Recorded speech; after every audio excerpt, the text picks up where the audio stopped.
Hey, welcome back, everybody. Welcome back to my channel. AmusedJester. My name is Junior. Today we're going to review from Mattel Masters of the Universe. This is their 5.5 core line from the movie. You saw me review the 4-pack a few days ago, and we're going to review Teela right now. So there's the packaging, and I guess these are the figures included in this wave. There's the strength and character sheet, I guess. I really like this background and this gray skull. Yeah. Hopefully we'll find some sort of 3D file that has that, because I do want that as a background somehow. Anyway, let me go ahead and take her out of packaging, and we'll be right back with the review. And for those who are interested, here is the card back that is exposed. I just basically the same cut that I do with my Star Wars TVC figures, where I cut through the base of the thing. And this I didn't even try to be careful. That's why there's some damages over here. I'm not going to keep it, but I just wanted to make sure you guys can see. It's a really cool artwork. I don't think these are photographs, or if it is, they're definitely touched up to, because this looks way too digital. Anyway, let's look on to the figure. So there are two accessories. One is a sword. As you can see, is already bent from packaging. It is what did Bobby Vala call this? I believe this is a PVC plastic. In terms of the design, looks pretty cool. Got some really nice detail on it, but it's just bare plastic, and I don't mind, honestly. This is $10. The price point on this one is $10, so I should add that. This is the reason why I don't mind. $10. If you think about it, for a $24, well, it used to be $24, now I believe now it's $28, G.I. Joe line from Hasbro, you're basically getting the same type of accessories. Unpainted, almost the same type of detail, and probably the same type of plastic used. So for $10, come on.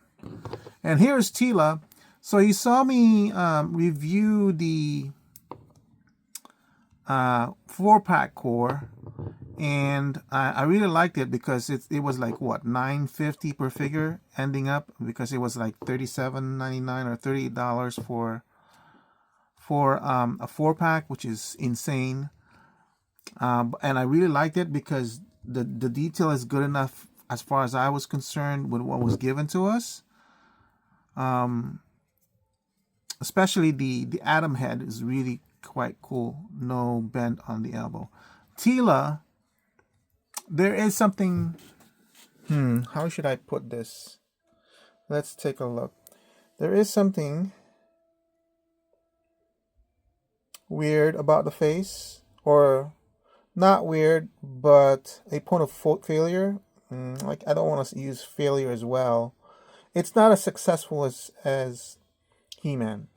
And I can see that I believe the problem is, for one thing, paint, but then again, it is a $10 figure. But I believe the forehead exposure and the hair, the choice of hairstyle that they use, not here and everything, but more like the here. See? And like, it drastically changes the look of the face. I haven't really looked much on the trailers of the movie. I think there are similarities to it, but compared to the figure and the physique, the head just kind of stands out. I don't mind. I feel like a proper paint job can do this figure better justice.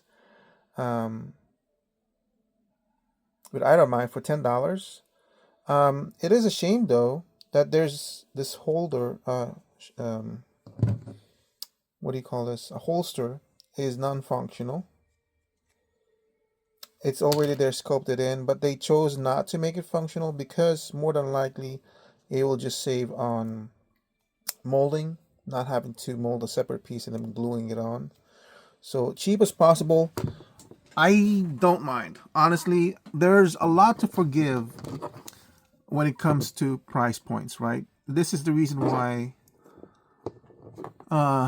prices are very, very important when it comes to valuing a toy line. Look, I don't think this even is designed to fit well because the finger is not gonna go in here properly. Yeah, it's not gonna hold this holster very well. So we're gonna, but the thing is this is a finger gun or finger hand, so technically that's for the hand, for the blaster, but it's not gonna fit. I'll say it does not fit well. Even this one, I think it's mostly because of how this thing is. This one part right here is just messing it up. Honestly, this is gonna get lost this way. It's just gonna get thrown. It's my toy, and I am not planning on selling it. So in this instance, what I'm going to do to make this easy for myself is just cut this little bit of plastic off. Because honestly, that's what's causing the whole problem for me. I probably placed this cut a lot worse than it should have been. See, look at that. What a big difference. Because now it actually goes around the finger or the hand. Even, look, it's even better that way now. So now I can actually have her hold this, which is important because we don't have the holster. And when I have the proper time, what I'll probably do is just hot glue this so it never gets lost, which is probably what's gonna happen. And now we can properly place each weapon in the hand that way. It's gonna be a short review, guys. Honestly, nice colors on the look at how many colors exist on this figure. And it's using metallic paint too, which I'm assuming would be a more expensive paint to use. And there's no slop or anything. It's well painted, but it's basically brown and gold. Two paint applications, but it's really well done. Here's $10. For $10, I mean, let's face the facts that times are the way they are now.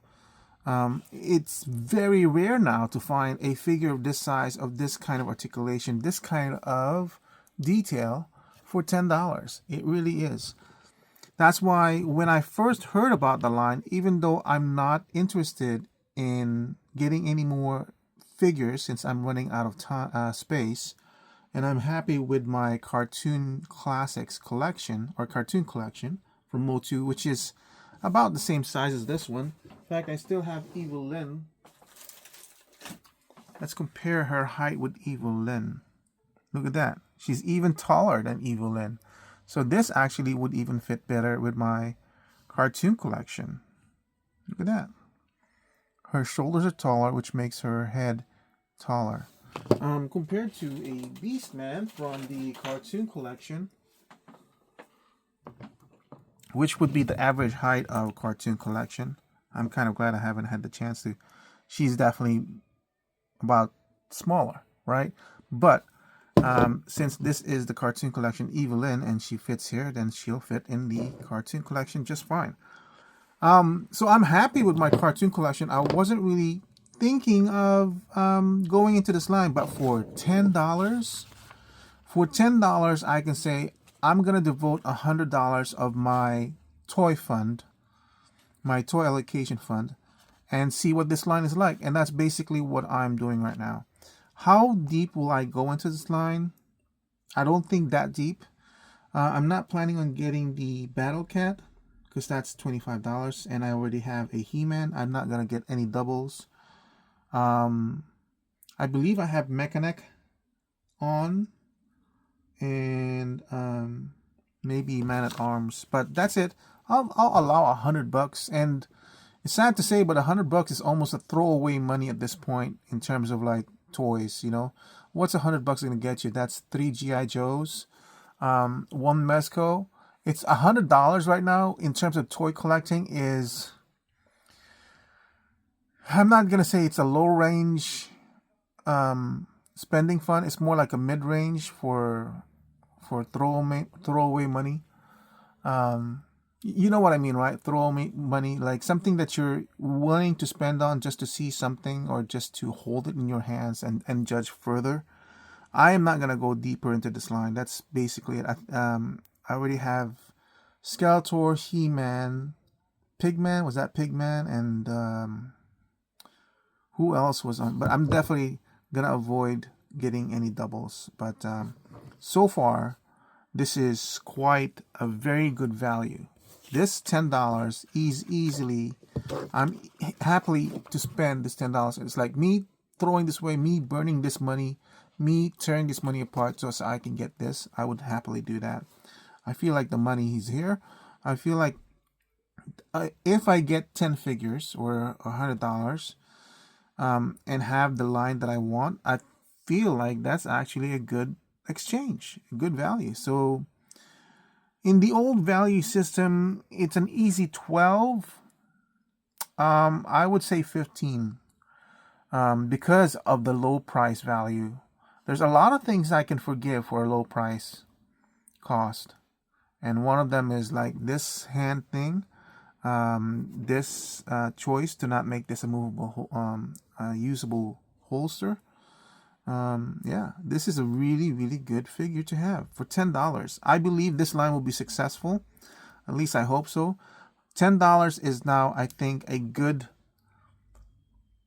price cost for parents to be out in the toy aisle and then their kids are screaming, I want that toy, I want that toy. $10 is something like that parents would probably spend and probably buy too, because $20 I feel is a good thing for them to spend on. So yeah, for 20 you can get He-Man and Skeletor, and then a kid could have good fun with that. So yeah, good value toys, good line.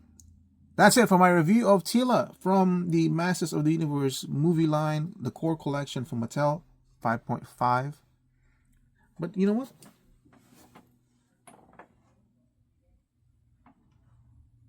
Yeah, this is actually 5.5. Thank you for watching. I hope to see you guys on my next review. Bye.